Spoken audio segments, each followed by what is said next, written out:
어느 나라에 임금님이 계셨습니다. 근데 이 임금님에게는 아들은 없고 딸만 3명 있었어요.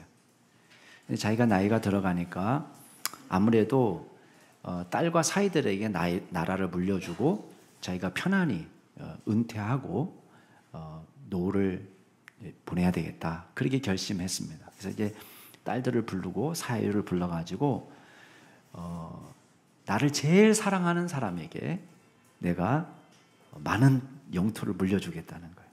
그러면서 자기에게 사랑을 고백하라고 이야기합니다. 그랬더니 첫째 딸이 와가지고 이제 이렇게 말을 합니다. 폐하, 임금님께서는 제 눈보다도 더 소중하신 분입니다. 제가 이 세상에서 누리는 자유, 내가 이 세상에 살고 있는 모든 공간보다도 폐하께서는 더 소중한 분이십니다. 제가 소중하게 여기고 풍요롭게 여기고 이 세상에 살면서 누리는 어떤 삶, 은총, 건강, 명예스럽고 돈 많은 그런 삶보다도 임금님과 같이 있는 것이 저에게는 축복입니다.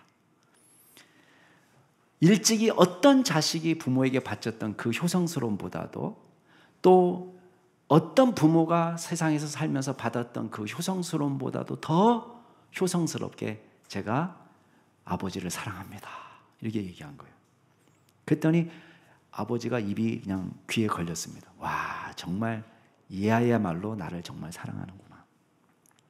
둘째 딸이 아빠한테 나왔어요. 그래, 너도 나를 얼마나 사랑하는지 좀 이야기해 보거라. 그랬더니 아버지, 제가 얘기하고 싶은 거 언니가 다 말했어요. 그러는 거예요. 근데 언니한테 하나 부족한 게 있습니다. 그 뭐냐 하면, 저는 이 세상의 어떤 즐거움보다도 아빠와 같이 있는 것이 가장 큰 즐겁고 행복함입니다. 이 고백하는 거예요. 근데 옆에서 듣던 막내딸이 사실은요, 첫째, 둘째는 아빠를 좋아하지 않아요. 아빠한테 효성스럽지도 않습니다. 그냥 말만 뻔질을 한 거예요. 왜? 땅을 물려준다고 했으니까. 근데 막내딸은 그거하고 상관없이 아빠를 너무너무 사랑했는데, 첫째 언니하고 둘째 언니가 너무나 태연하게 거짓말하는 걸 보고는요, 일종의 이 자괴감이 들었어요. 그러면서 막내딸이 이렇게 얘기합니다. 아버지, 제가 아버지를 아무리 사랑한들 일반 자식이 아빠를 사랑하는 것만큼 사랑할 수 있겠습니까? 물론 저도 아버지를 사랑하지만 제 사랑은 변변치 못해서 다른 사람들이 아버지를 존경하고 사랑하는 그 정도로 아버지를 사랑할 뿐입니다. 너무너무 겸손하게 얘기한 거예요.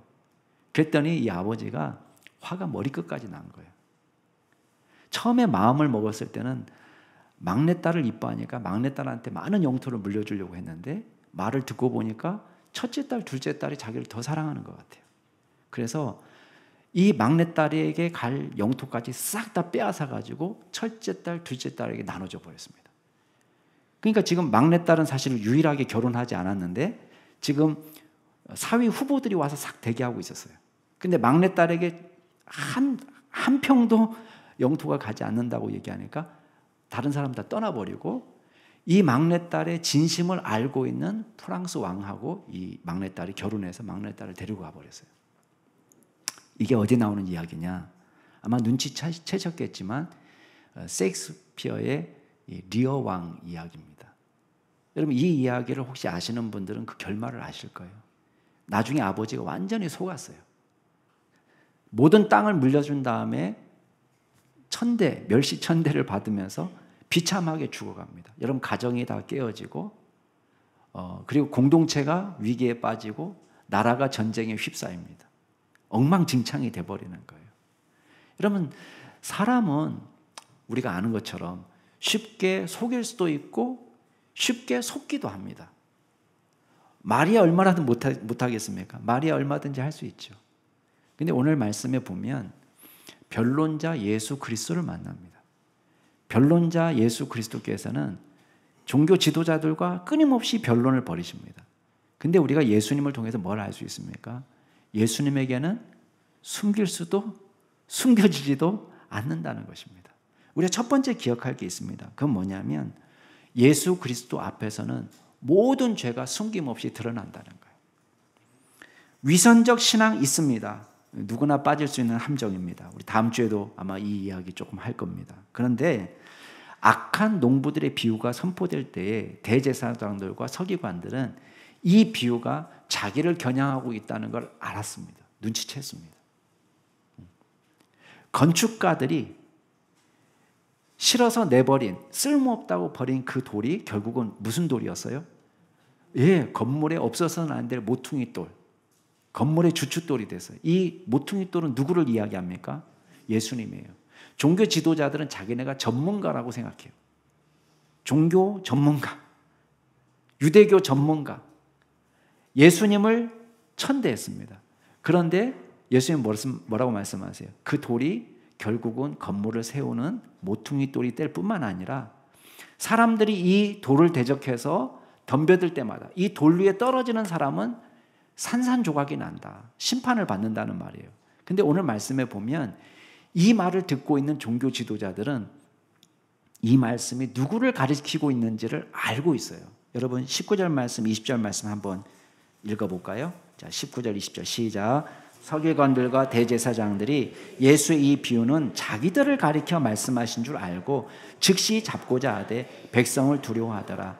이에 그들이 엿보다가 예수를 총독의 다스림과 권세 아래에 넘기려 하여 정탐들을 보내어 그들로 스스로 의인인 체하며 예수의 말을 책잡게 하니. 자, 지난주 말씀을 한번 떠올려 보세요. 예수님께서 악한 농부의 비유로 이 사람들의 죄를 지적하셨습니다. 예수님이 의도하신 건 뭡니까? 그 죄를 깨닫고 회개하는 거예요. 만약에 공개적으로 이 사람들에게 비난하고 정죄하고 공격하려고 했다면 비유로 말씀하지 않았을 거예요. 사람들이 다 알아듣도록 너는 나쁜 놈이라고 아주 노골적으로 직선적으로 이야기했을 거예요. 근데 일부러 비유 말씀을 하셨어요. 비유 말씀을 하신 이유는 단순히 듣기 좋으라고 재미있으라고 하신 말씀이 아니에요. 그 말씀을 통해서 내가 우회적으로 예수님이 말씀하시는 그 죄, 나의 죄를 드러내는 그 모습을 자기가 딱 보고 깨닫고 회개하기를 기뻐하시는 것입니다. 근데 오늘 말씀은 정반대로 가고 있습니다. 이 사람들은 19절에 보면은 자기에게 말씀하시는 줄 알았어요. 알면서도 예수님을 잡고자 했어요. 실행에 옮기지 못했어요. 착하기 때문에가 아니에요. 백성들이 보고 있기 때문에. 백성들이 원성을 살까 봐 참아 못하는 거예요. 그리고 더 악한 괴계를 꾸미고 있습니다. 그건 뭐냐? 사람을 끌어들였는데 오늘 말씀에 보면 정탐들이라고 이야기하고 있습니다. 근데 마태복음에 보면 이 사람들이 헤롯 당원들이에요. 헤롯 당원. 자, 제가 조금 배경 설명을 해드릴게요. 원래 바리새인들하고 헤롯 당원하고는 원수지간이에요. 헤롯 당원들은 정치적으로 친로마적인 사람들이에요. 그냥 우리식으로 얘기하면 옛날에 친일파. 그냥 일반 서민들 정서로는 맞지 않는 거예요. 근데 이 헤롯 당원들은 이 로마 제국이 영원하기 때문에 이 로마 제국과 결탁해가지고 세속적인 권력을 계속 누리는 것이 유리하다 이렇게 생각했어요. 근데 바리새인들은 원수로 생각했던 이 사람들이 헤롯 당원들을 바리새인이 끌어들입니다. 왜? 이 헤롯 당원들을 부추겨가지고 우리 손을 빌지 않고 헤롯 당원의 칼을 빌려가지고 예수를 제거하는 게 좋겠다. 그렇게 생각한 거예요.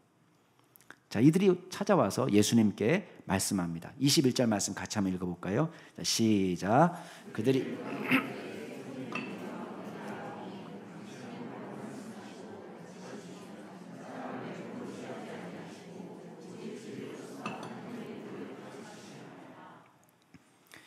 자, 잘 들어보세요.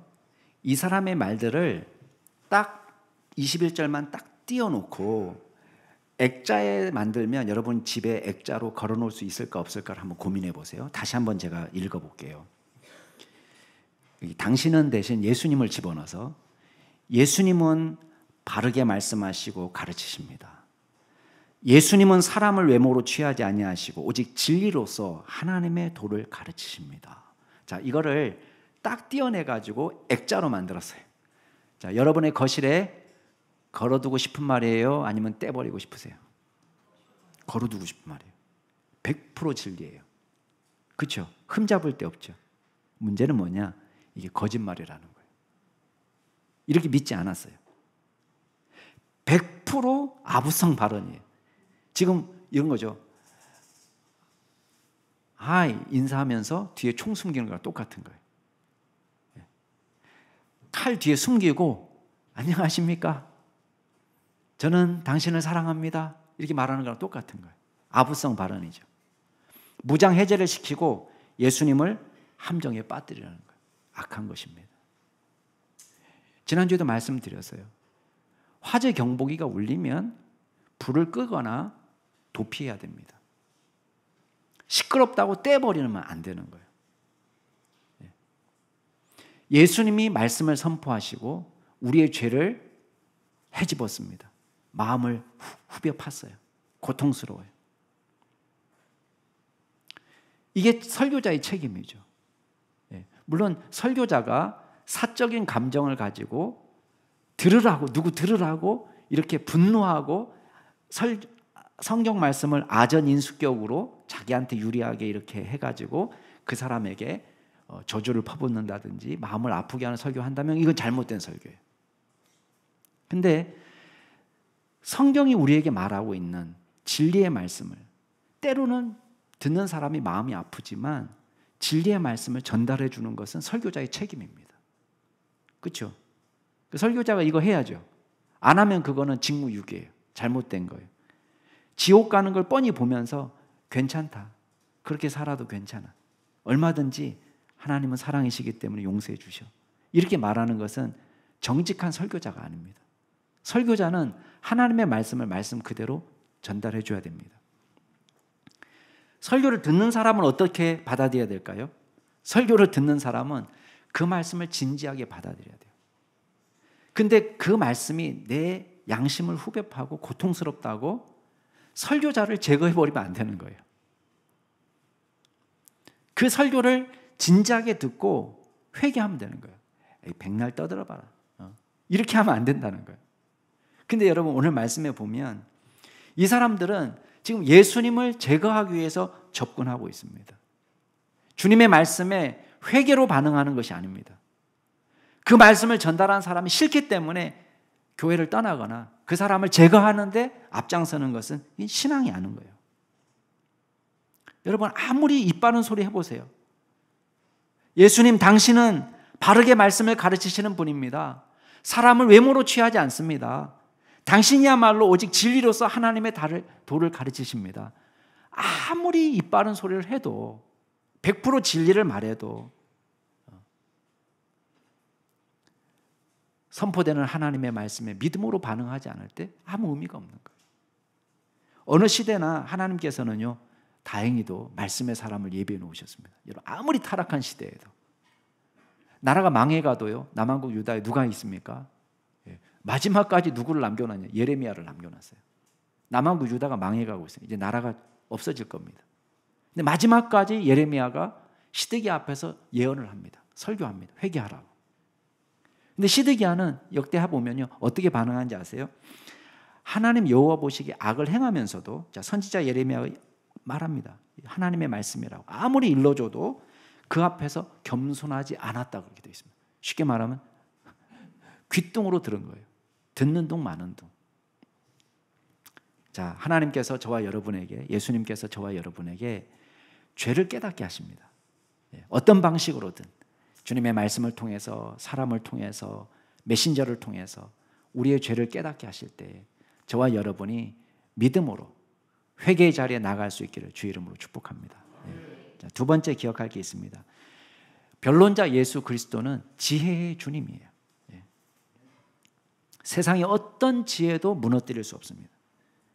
여러분 우리가 무섭게 여겨지는 부분이 있어요. 그건 뭐냐면 서기관들과 대제사장들, 특별히 그의 사주를 받은 사람들이 예수님을 함정에 빠뜨리기 위해서 왔습니다. 위기에 위기. 야 이것 때문에 예수님은 무너지겠구나. 예수님의 증거하는 하나님 나라는 무너지겠구나. 여러분 걱정할 필요 없습니다.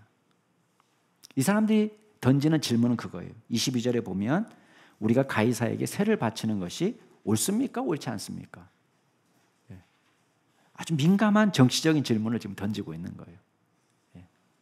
어떻게 대답해도 문제가 많은 질문입니다. 그 당시 유대는 주전 63년부터 로마의 속국이었습니다. 그러니까 로마에게 세금을 바쳐야 돼요. 문제는 뭐냐면 이 세금이 로마 황제에게 갔을 때 로마 황제는 이교도입니다. 우상 숭배하는 데 이 세금이 쓰이는 거예요.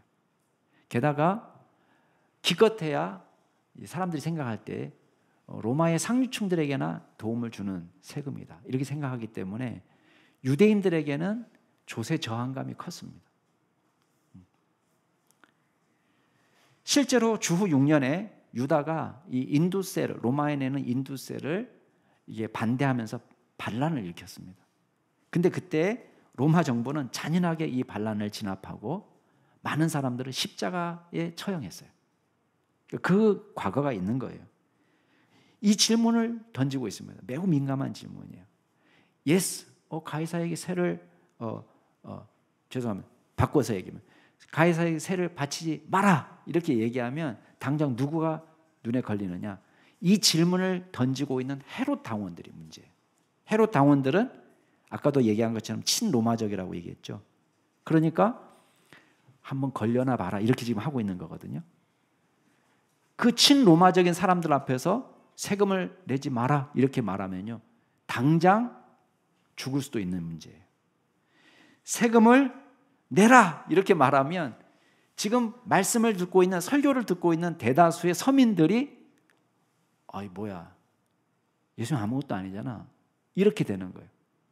이렇게 말해도 저렇게 말해도 예수님에게는 심각한 위기입니다. 여러분, 우리가 이럴 때 기억할 게 있습니다.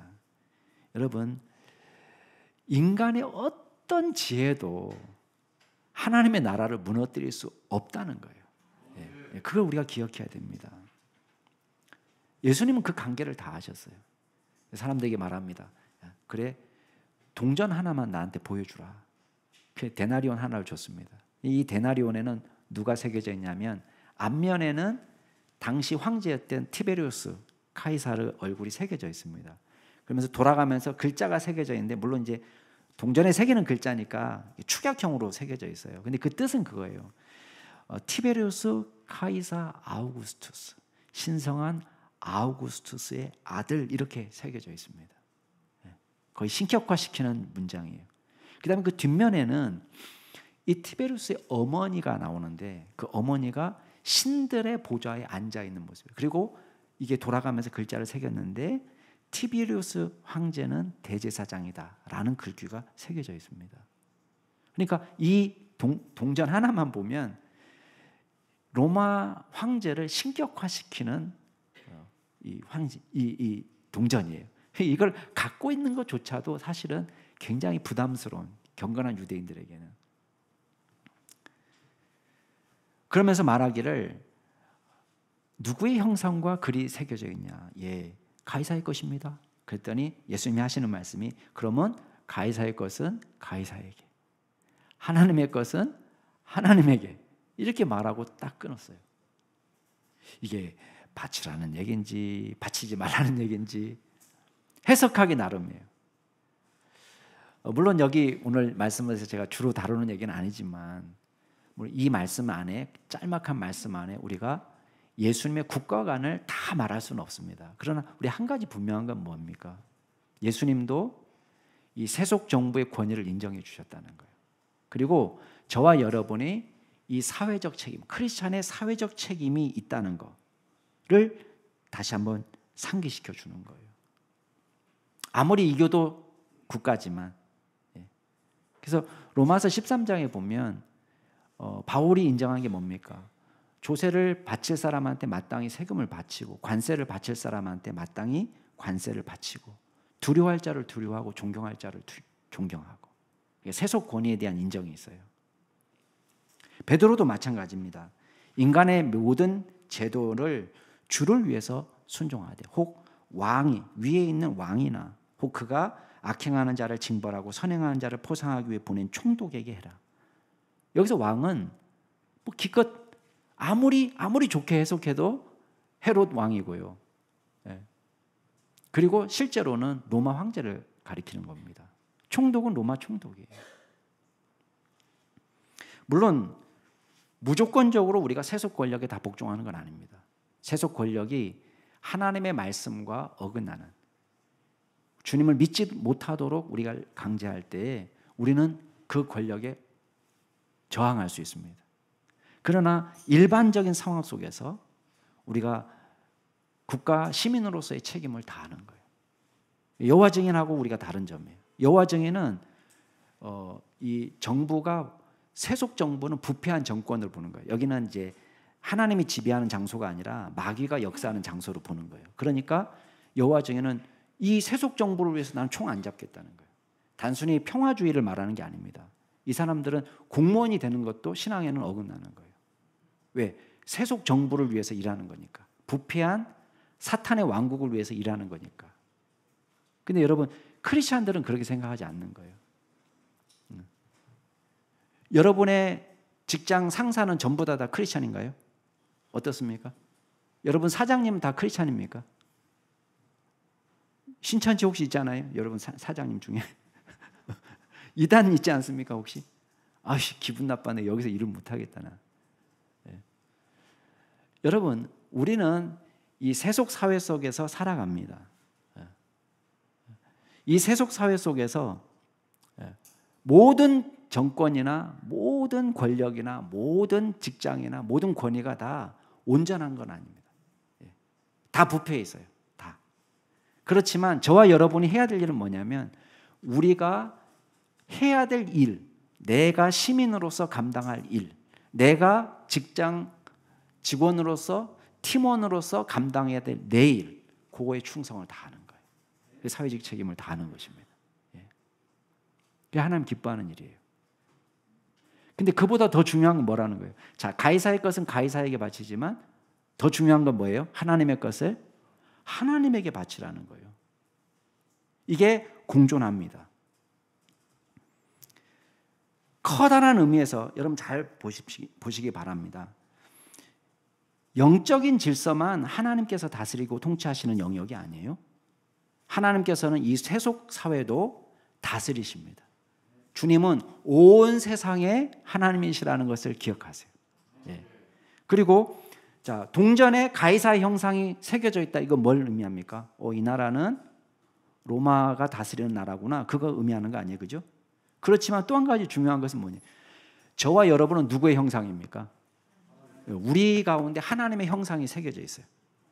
로마 황제에게는 누가 새겨져 있습니까?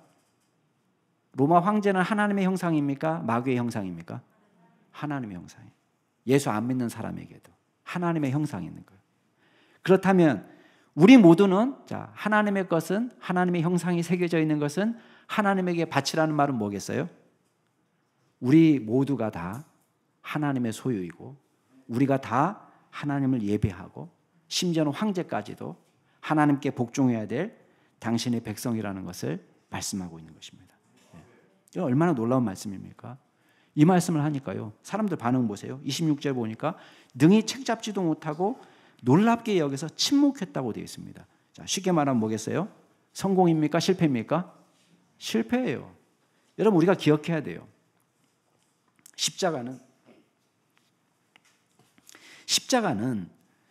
세속 권력과 인간의 지혜의 승리가 아니에요. 예수님이 십자가를 지실 수밖에 없는 것은 이 종교 지도자들이 예수님과 대결해서 이겼기 때문에가 아니에요. 번번이 실패합니다. 번번이 실패하지만 어떻게 되세요? 예수님의 의지로 하나님의 구원 계획으로 십자가가 일어난 거예요. 그러니까 우리가 두려워할 필요가 없어요. 우리가 이 세상에 살면서 가장 두려워하는 건 뭐냐면 이러다가 하나님의 교회가 무너지는 거 아니야? 우리 그런 위기를 느낄 때가 있죠. 이러다가는 천국 운동이 쇠퇴하는 거 아니야? 천만의 말씀이에요. 인간의 지혜나 세속의 권력은 하나님의 나라를 막아설 수가 없는 것입니다. 예수 그리스도께서 지혜의 중심이시고 온 인류의 주님이시기 때문에 그렇습니다. 십자가는 예수님의 실패가 아닙니다. 유대교 최고 권력기관인 산헤드린 공회가 예수님을 잡아 죽이기 위해서 혈안이 되어 있습니다.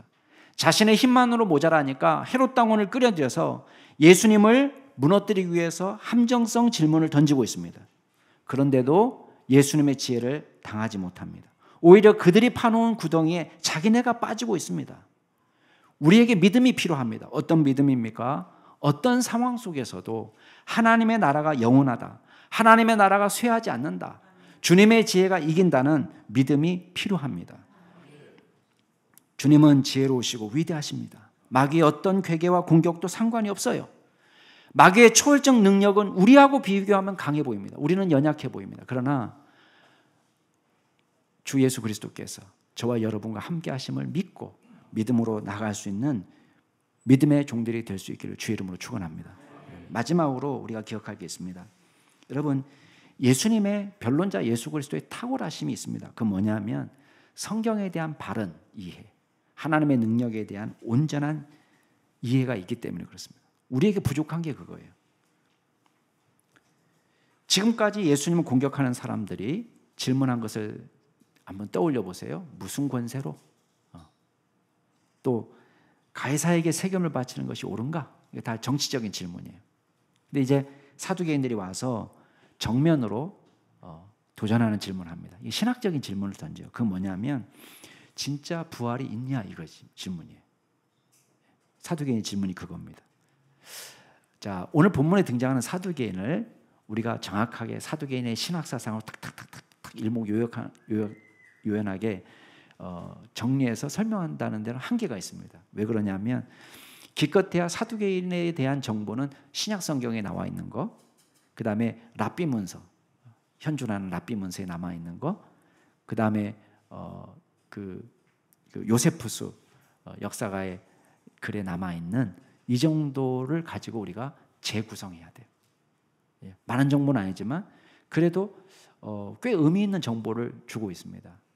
대표적으로는 이 사람들은 일단 제사장 그룹이에요. 그리고 신학적으로 바리새인들하고 대척점에 서 있습니다.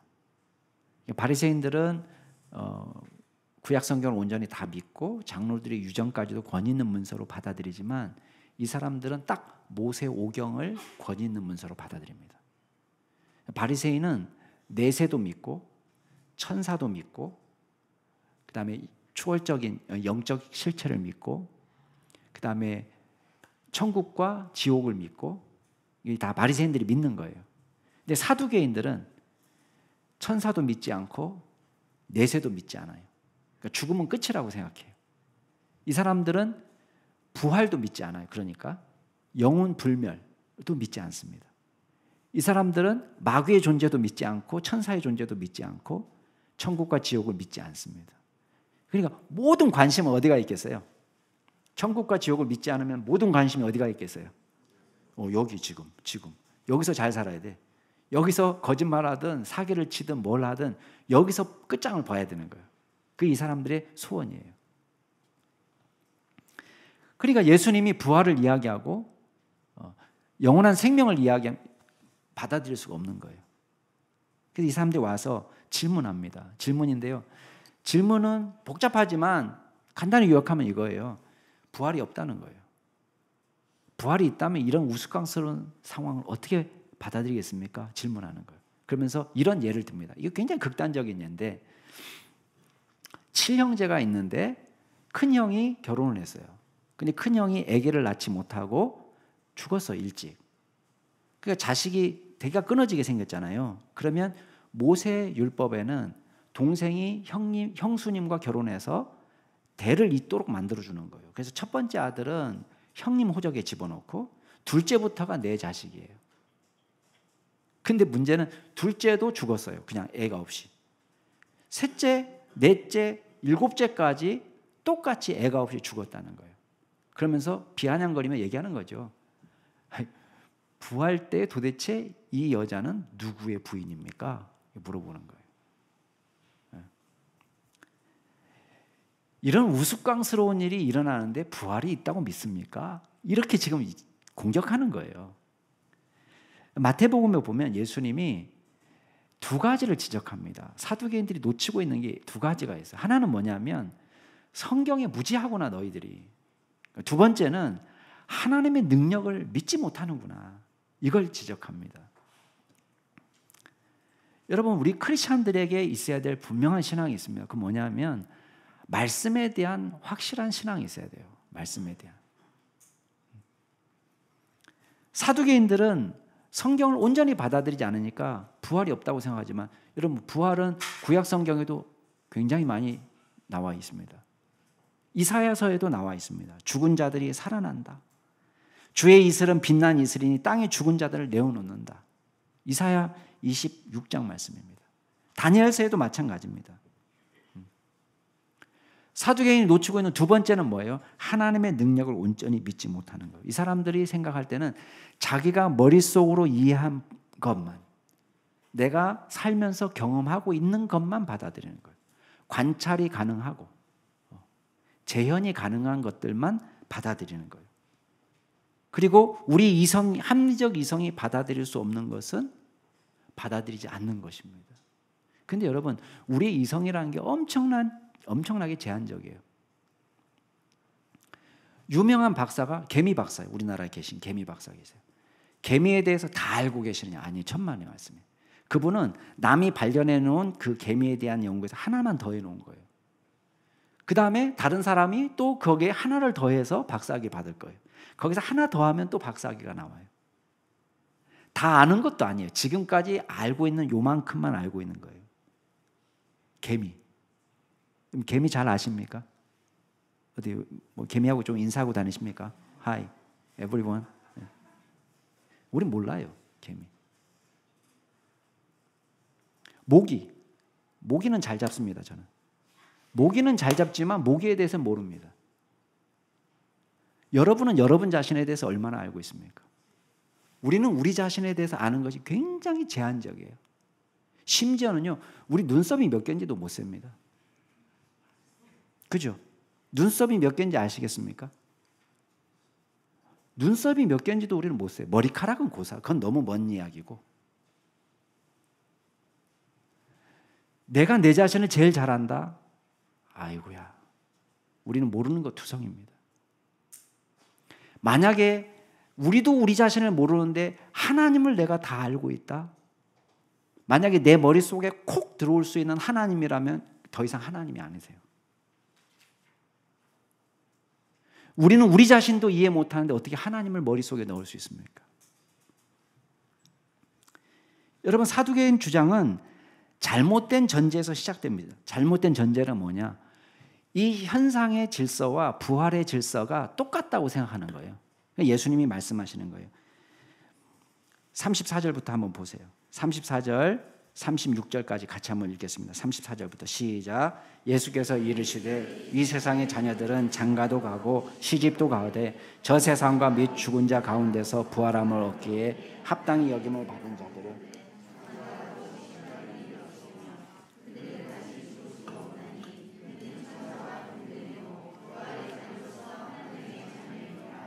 아멘. 이 현상의 질서, 우리가 흔히 알고 있는 결혼하고 아기 낳고 사랑하면서 사는 그 질서하고 부활의 생명체가 경험하는 부활의 새로운 질서하고는 이거 같지가 않은 거예요. 그러니까 거기는 시집가고 장가가는 일도 없고요. 우리는 천사처럼 돼서 남성과 여성이 따로 있지 않고 천사처럼 되어서 부활의 자녀로, 하나님의 자녀로, 다 형제 자매로 살아간다는 거예요. 그러니까 이제 당장 뭐에 딱 걸리냐면 결혼을 못 한다면 그럼 무슨 재미로 사냐? 이런 분들이 또 계셔요. 이렇게 무미건조하고 재미없는 천국이라면 여기가 좋지 않습니까? 여러분, 이거랑 똑같은 거예요. 엄마 뱃속에 있는 아기의 세계관에서 가장 큰 쾌락은 뭡니까? 이 아이가 경험할 수 있는 가장 큰 쾌락이 뭐죠? 엄마 뱃속에서. 잘 기억 안 나십니까? 엄마 뱃속에 있을 때 여러분의 가장 큰 즐거움은 뭡니까? 손가락 빠는 거예요. 할 수 있는 게 많지 않아요, 그죠? 손가락 빠는 게 가장 큰 즐거움이고, 가끔 심심하면 엄마 배를 확 걷어차는 거예요. 그게 우리가 할 수 있는 가장 큰 즐거움이에요. 근데 이 아이가 생각하는 거예요. 세상에 태어난다? 거기는 손가락 빠는 거는 하면 안 된대. 거기는 엄마 배를 걷어차면 안 된대. 그렇게 재미없는 세상에 왜 태어나냐? 이거랑 똑같은 거예요. 우리는 이곳에서 살면서 우리의 세계관 속에서 내가 제일 재미있고 즐거운 거, 그게 돈 버는 일일 수도 있고, 어떤 사람에게는 섹스일 수도 있고, 어떤 사람에게는 게임일 수도 있고, 어떤 사람에게는 마약일 수도 있고, 이게 이 사람에게는 가장 큰 즐거움인 거예요. 근데 부활의 질서를 우리가 알지 못하기 때문에 우리가 생각할 때는 게임 속에서 아이템을 사는 아이들 보면 한심하죠. 거기다가 현질이 뭔지 아시죠? 돈 거기다 집어넣고 거기 아이템 사느라고 막 100만 원, 200만 원씩 갖다 바치고 미친놈이라고 생각할 거예요. 근데요, 이거 아세요? 천국에서도 하나님 우리 보실 때 그런 거예요. 쟤네들 왜 저거 쓸데없는 콘크리트에다가 현질하고 있냐? 아니 그 땅덩이 그 한 평 그 자기 무덤만 있으면 되지. 그 뭘 저 땅에다가 저기다 현질하고 있을까? 이렇게 생각할지도 모른다는 거예요. 우리가 생각하는 질서와 부활의 질서는 다른 것이에요. 또 하나입니다. 사실 사두개인의 질문의 핵심은 그거예요. 이렇게 막 장황하게 얘기한 거는 정말 죽은 자가 부활할 수 있느냐, 이걸 물어보고 싶은 거예요. 예수님이 성경을 인용하십니다. 자, 37절부터 38절까지 같이 한번 읽어볼게요. 시작. 모세도 가시나무 떨기에 관한 글에서 주를 아브라함의 하나님이요 이삭의 하나님이요 야곱의 하나님이시라 칭하였나니 하나님은 죽은 자의 하나님이 아니요 살아있는 자의 하나님이시라. 하나님에게는 모든 사람이 살아있느니라. 자, 보세요. 질문할게요. 아기를 낳지 않았는데 우리가 아버님 이렇게 말하면 되겠습니까? 물론 이제 어디 가나 아버님이라고 저도 얘기 들어요. 조금 더 심하면 할아버지 소리도 들어봤어요. 근데 아직 손자는 없거든요, 제가. 예. 물론 7살짜리가 저한테 얘기한 겁니다. 예. 할아버지 이렇게 얘기했는데 어디가 제가 할아버지처럼 생겼습니까? 너무 억울했지만 어쨌든 할아버지라고 이야기했는데 아직 손자는 없습니다. 신하가 없는 왕이 있습니까? 난 왕이야. 근데 신하가 없어요. 난 하나님이야. 그런데 다 죽었어요. 없어요. 다 죽어서 없어졌어요. 아브라함도 죽고 이삭도 죽고 야곱도 죽고 다 죽어서 없어졌어요. 근데 하나님이 모세에게 나타나가지고 나 아브라함의 하나님이야, 이삭의 하나님이야, 야곱의 하나님이야 이렇게 얘기하는 거예요. 모세 500년 전에 지금 다 죽은 인물들이에요. 근데 나타나셔가지고 나 아브라함의 하나님이야. 우스꽝스럽다는 거예요. 예수님이 말씀하면서. 70인역에 보면 에고 에임이 이렇게 돼 있어요. 에고 에임이 그 말은 현재형이에요. 옛날 아브라함이 하나님이었어가 아니라 지금 아브라함의 하나님이다. 그러면서 예수님 말씀하시기를 아브라함과 이삭과 야곱은 지금 살아있다는 거예요. 우리 눈에 안 보이고 죽은 것이지만 지상에서는 죽은 거지만 아브라함과 이삭과 야곱은 여전히 살아있는 존재라는 거예요. 그러니까 500년이 지난 모세 앞에서 나는 아브라함의 하나님이야, 이삭의 하나님이야, 야곱의 하나님이야 라고 말씀하고 있다는 거예요. 여러분, 우리가 이걸 기억해야 됩니다.